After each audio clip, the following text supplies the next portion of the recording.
We've got Attorney Domingo Cayosa. He's the former chief of the Integrated Bar of the Philippines. Good afternoon, Attorney. Good afternoon, Thanks sir. for joining us. Thank you for joining us.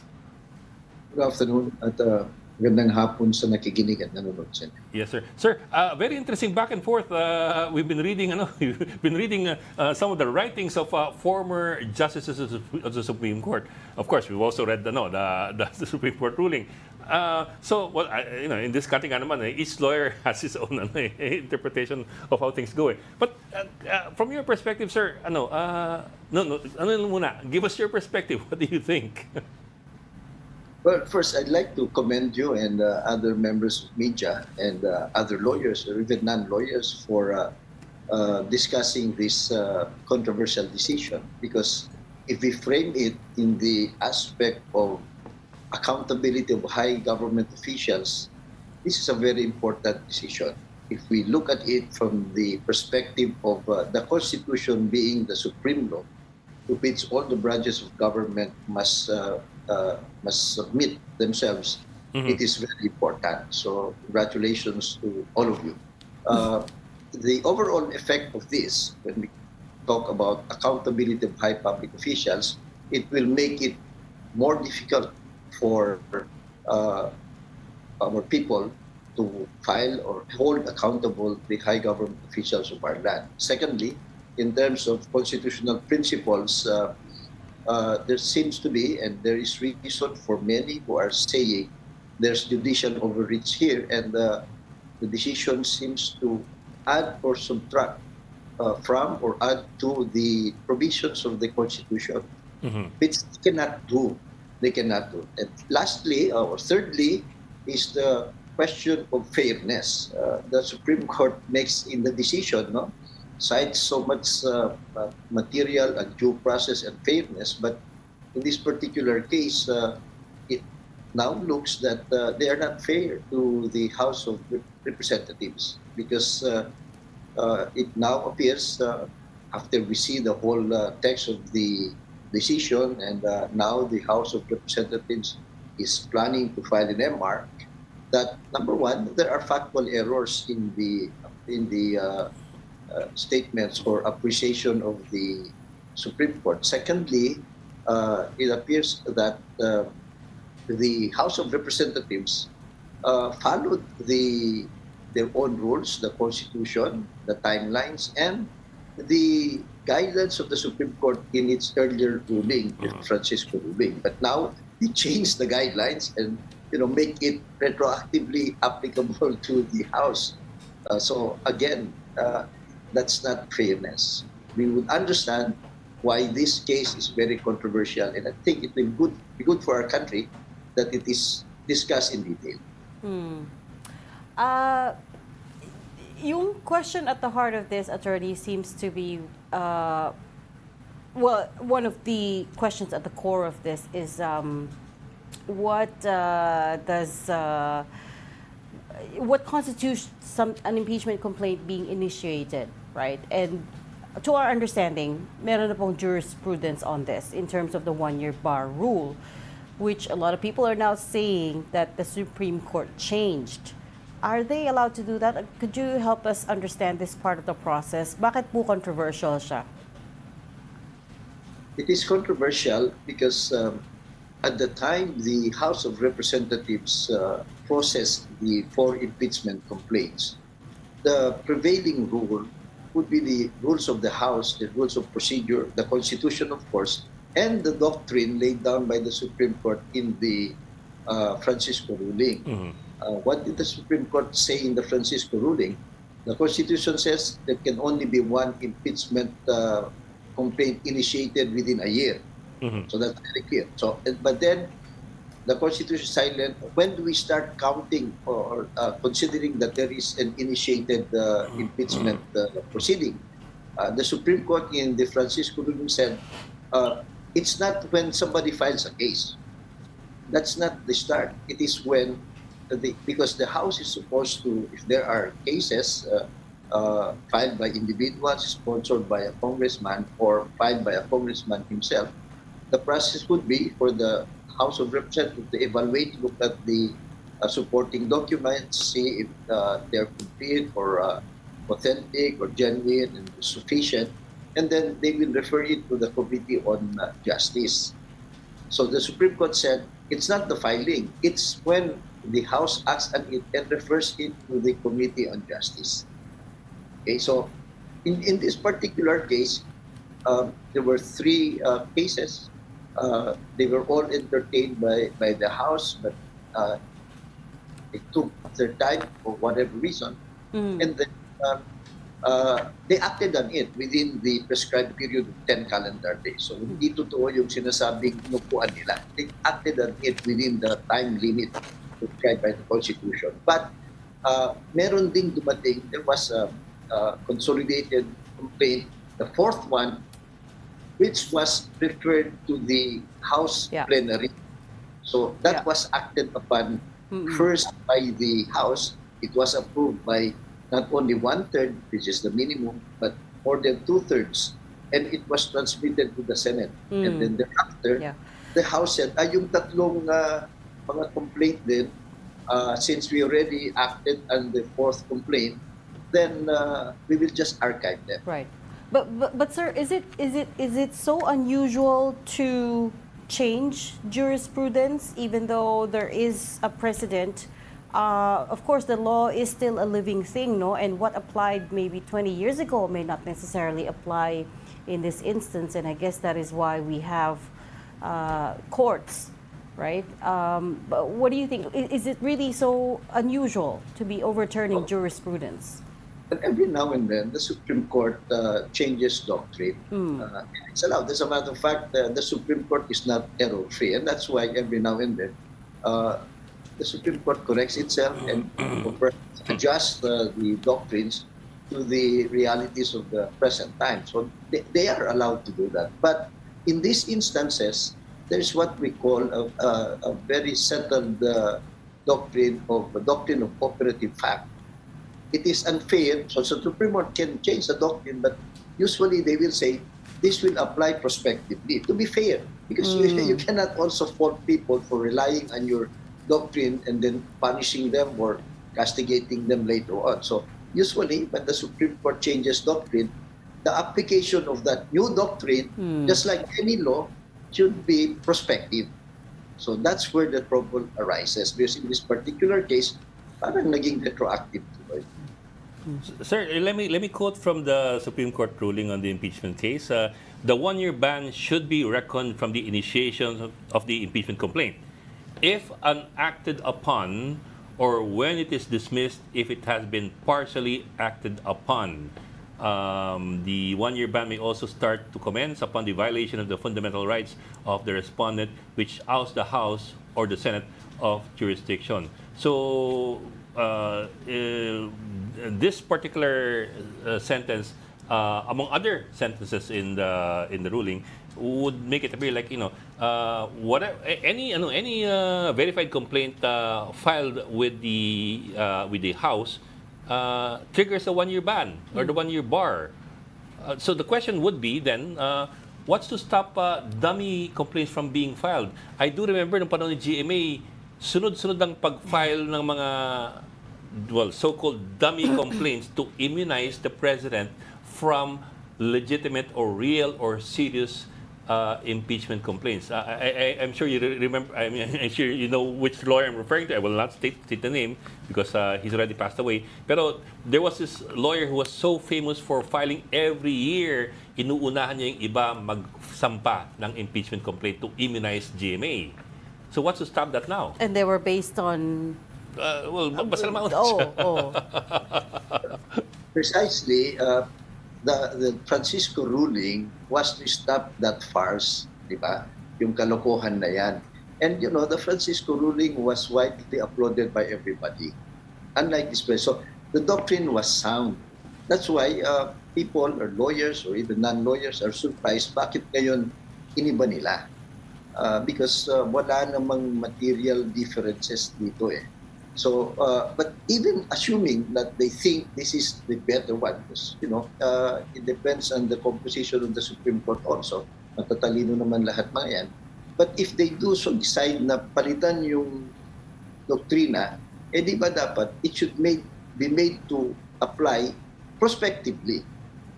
Sa Constitution nga, bawal yung retroactive effect of laws. Bawal yun as a general principle. So, in this particular case, mas katanggap-tanggap sana, and it will be fair, as some respected retired justices say, it should be fairer if prospective ito. Kasi nga, nag-rely naman yung mga abogado at mga congressman dito sa jurisprudence nila na existing at the time they process the impeachment complaints. That's what they mean when they said that they abided by the Constitution and they followed all the legal framework around this when they filed. Tapos biglang the rules changed and then it was applied retroactively. Pwede ko sundin yun. Sir, if I may, is this the first time the Supreme Court did this? Hasn't the Supreme Court done this in previous cases where in redefining definitions, it changed things midstream? Like for example, well, tell me lang if this is apples and oranges or apples and apples, ha? So, you're the lawyer, I'm not the lawyer. For example, yung the rule on early campaigning of yung sa Peñera case, di ba, the Supreme Court ruled na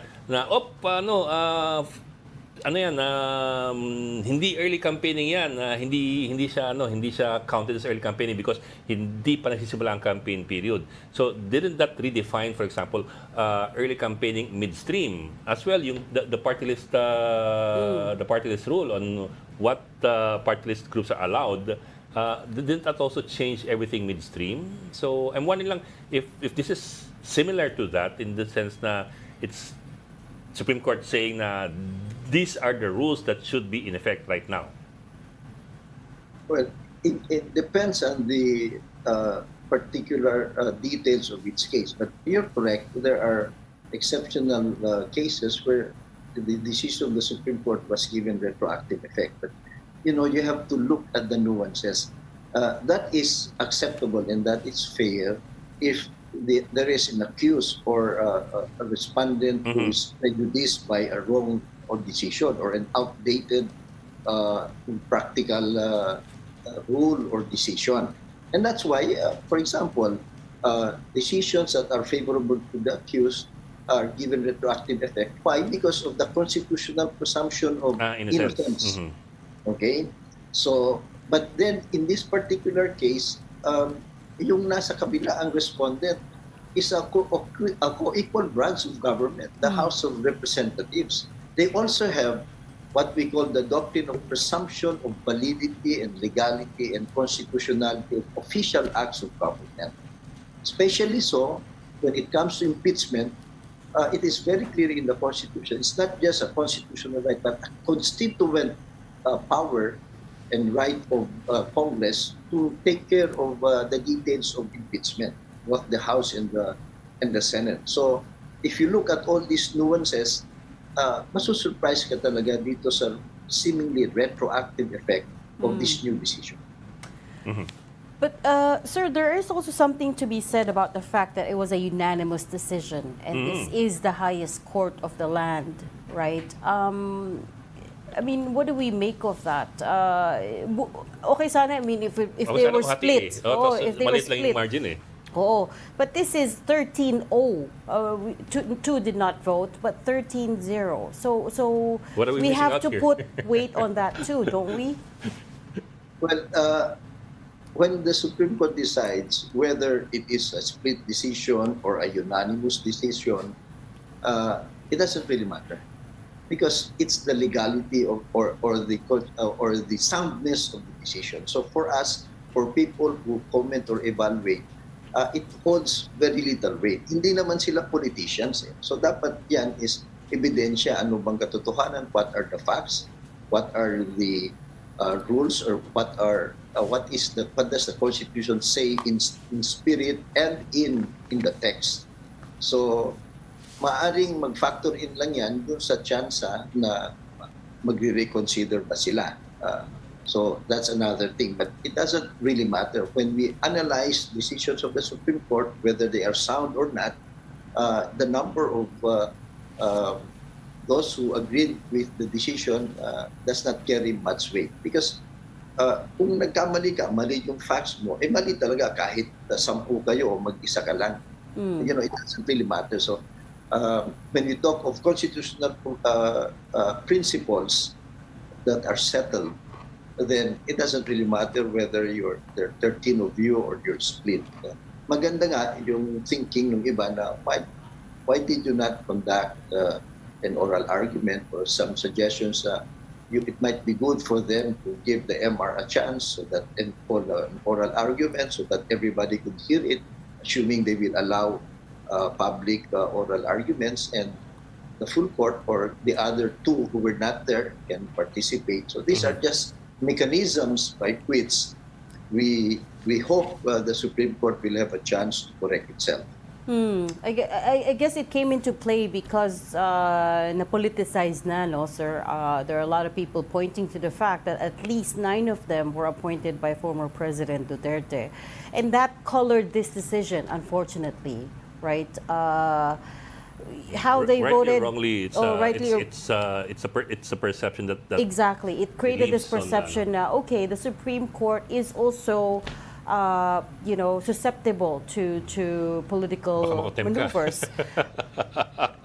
Created the perception. created a perception, a public perception that they're also susceptible to the political environment, right? So that's why I'm also we're also trying to understand what the law industry here is saying about it. And like I said, it's a vote of 13-0.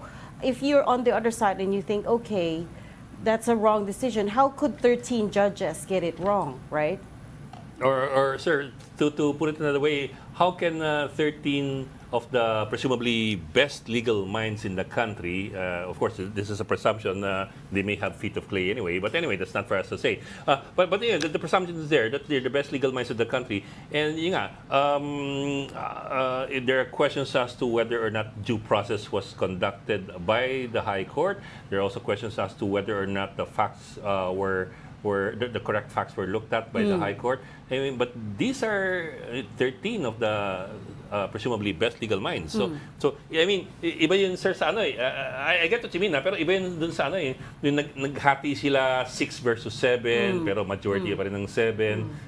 Isa lang yung ano, so iba pa rin yung ganun.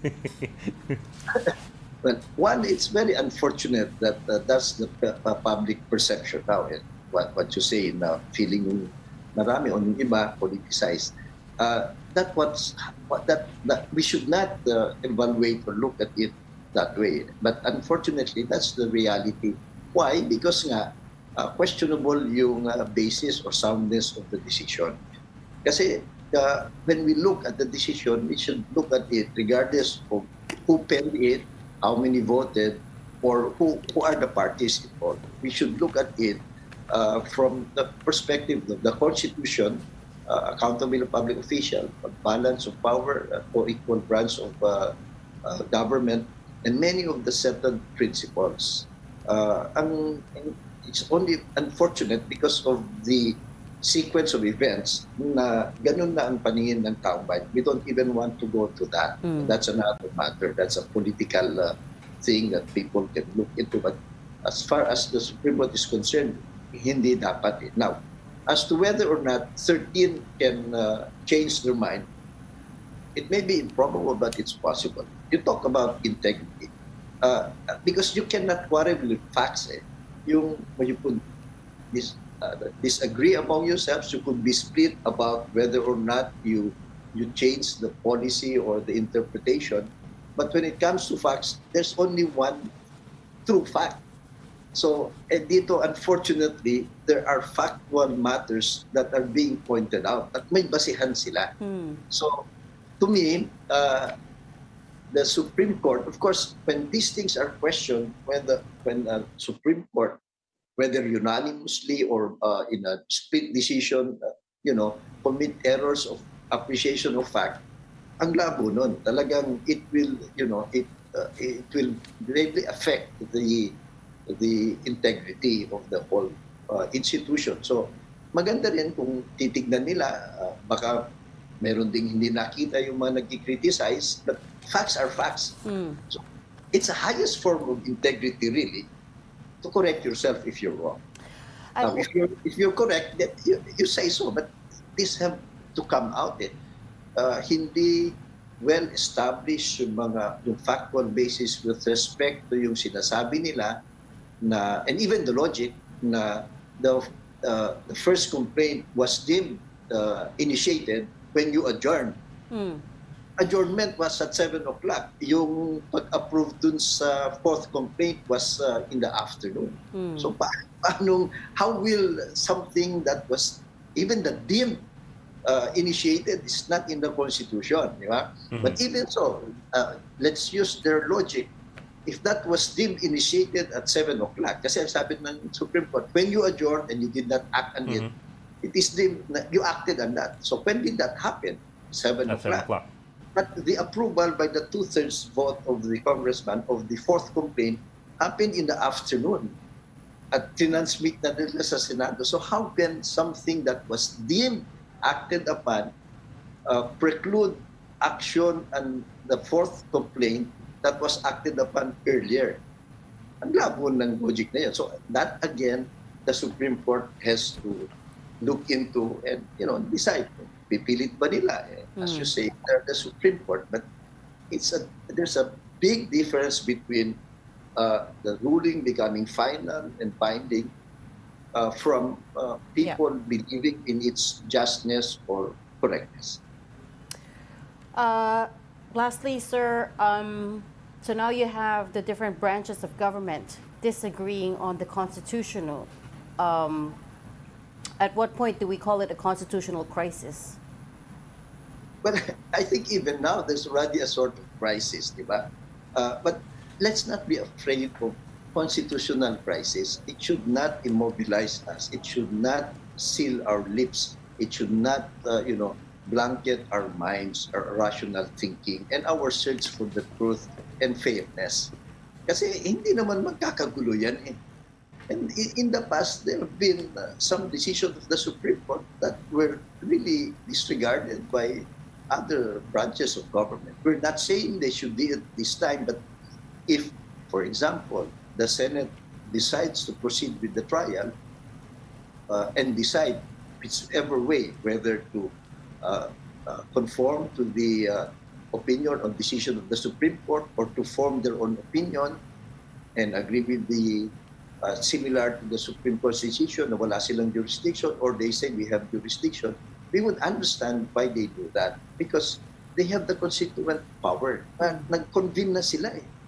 And to my mind, and the minds of many constitutional law experts, even jurists, trabaho ng Senado yan eh. That's possible. Magkakagulo ba ang Republika? Hindi naman. So, of course, the easiest way out is, as one lawmaker says, yan na yan, period. That's the easiest way out. Is that good for our country? So, binabalanse din ngayon yan ng ibang branches of government. For example, ang official statement ng Malacanang, which is the executive branch, is we will respect the decision, but it doesn't mean we agree with it. So, doon mo na makikita na hindi magkakapareho. And we should allow space for that. Hindi naman tayo, yung constitutional crisis, kasi hindi naman tayo mag-civil war dito. Hindi naman mag-crumble ang ekonomiya natin. We will not, it's just yung scheme of things. Kasi nga, and why did this happen? Because nga, as some say, may judicial overreach. So, sino ba nagsimula kasi nito? No? Instability in a different way. Yung legal instability. Kasi controversial yung decision. Yeah. Kasi kung matino yan o katanggap-tanggap at lahat ng hindi, sino ba naman ang hindi susunod yan? Yeah. So, yun ang pinanggagalingan. So we should not be afraid of that. We still have to trust that our elected congressmen and senators, the executive branch and the judicial branch will continue to function. Ang importante dito yung primacy of the Constitution. Yeah. Because the Supreme Court is not also above the Constitution. And the words of the Constitution are very clear and no official, no branch of government can add or subtract from that. That's a great place to leave this conversation. Nothing to be afraid of. Kahit may constitutional crisis, we gotta leave space for these kinds of discussions. Thank you so much for talking to us today. Former Integrated Bar of the Philippines President Egon Cayosa. Salamat, Thank you, sir. Attorney. Maraming salamat. Good afternoon to everyone.